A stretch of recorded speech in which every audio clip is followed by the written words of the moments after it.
River Raccoon 07, and I'm here to talk to you about Pokémon Unite. But before we do that, make sure to check out my Twitch and my TikTok, both under River Raccoon 07, for some more Pokemon content. There's been a lot of talk lately about whether or not this game is pay to win. Obviously, paying money to get all of your items leveled up gives you an advantage, but how much? How much does it cost to fully level up all of your items? How long will it take if I don't want to pay any money? How much better are the items after fully leveling them up? Today, I'm going to be answering those questions for you. The first thing that we're going to cover is a cost chart that I put together to show how many tickets, enhancers, and real money it takes to level up your items. I've done various levels accounting for 1 item, 3 items, or 16 battle items. So let me go ahead and pull up the chart real quick. So this is the cost chart that I figured out. It accounts for tickets, it accounts for the enhancers, and it also accounts for real money. If you'll look, let me see if I can do this. Nope, it will not show my mess. That's fine. So if you look at it, it'll show the first level 1 to 10. It's not that big of a deal. It's for 1 item to get up to level 10, it'll take $1.47. For all 16 items, it takes about $23. Now, I've also got it from 11 to 20, and I've also got it from 1 to 20. When you're going from 11 to 20, it's more of an investment. 1 item is about $9 to get to 20 from 11 to 20. Whereas if you get all 16 items, it's about $140. Now getting 1 item from 1 to 20 is a whole $10. Doesn't seem like much, but when you're doing all 16 items, that's $160 you're throwing in there. Now, if we go from 21 to 30, that is absolutely where the price is going to rise on you. Just getting 1 item from level 21 to 30 is $36, whereas getting all of your items from 21 to 30 is $582. That is a big sum right there. 1 to 30, not much of a difference because the big chunk is 21 to 30, but getting 1 item from level 1 to 30 is $46, as you'll see in this chart. And getting all 16 of your items from 1 to 30 is $746. Now that's quite a bit of money. That's not something I've got laying around. That's not something my friends have got laying around. That's not something you can just throw at. So it's, for the people who can't afford that, that's a real jump. For people who can afford that, that's awesome. But not everybody can afford to throw $750 at the game. If you'd like to go ahead and pause it and look at the chart, go ahead and do that now. We're going to be moving on to the next topic. So, now that we've looked at how much it costs to partially or fully level up your items, let's look at our free options. There are various ways to get free tickets and free item enhancers just by playing the game. You can get them from doing the daily, the weekly, and the seasonal missions. You can get them from leveling up. You can also get them by random chance from the energy machine. And the final option is a way that you do have to pay for. It's the Battle Pass. You can get some from the Battle Pass. Let me check and see how much, because I've actually got it written down over here.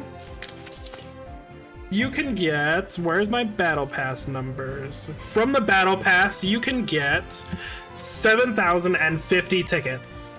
You can also get 465 energy enhancers from the Battle Pass. Now, that's not a huge number, but steadily it will add up. Overall, from these options, after you're doing the math and I made some slightly educated guesses, I imagine that it would probably take about half a year to level up all of your items. But that's only if you played it every day. If you don't play every day, I would assume it would take anywhere from 6 months to a year, depending on how frequently you play. This is under the condition that future seasons give out around the same amount of rewards that they're currently giving out. I'm going based on the 14-day cycle. So if they don't add other items that you have to pay for, and they don't make anything else that might be like a pay-to-win kind of thing, it should take people roughly 6 months to a year to level up every single one of their items. Finally, we're going to go ahead and talk about the impact of leveled items versus non-leveled items. I didn't make a chart for that, but there is a website that you can go to look all of it up. I'll go ahead and put it in the description below, but let me go ahead and pull that up for you. So I went to a website called gamewith.net and I searched the Pokemon battle items. Here is the complete list of the battle items that we've currently got. So we're looking at Leftovers, Muscle Band, and these are all of the items. Now, if you click on one of these items from this website, we're going to go with something that I know pretty well, which is the Buddy Barrier, something that is very safe to run on every single Pokemon. I highly recommend it.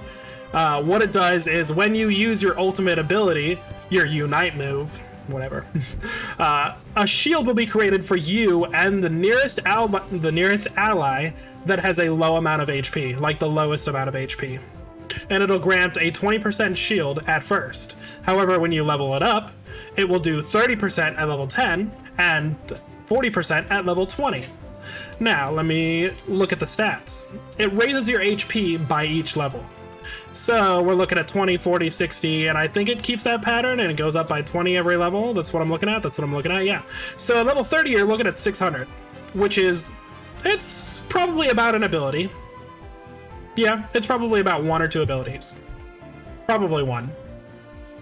So the difference, there isn't a huge amount of difference, especially from level 20 to 30, because level 20 from 30 is where it gets really costly to upgrade your items, you know?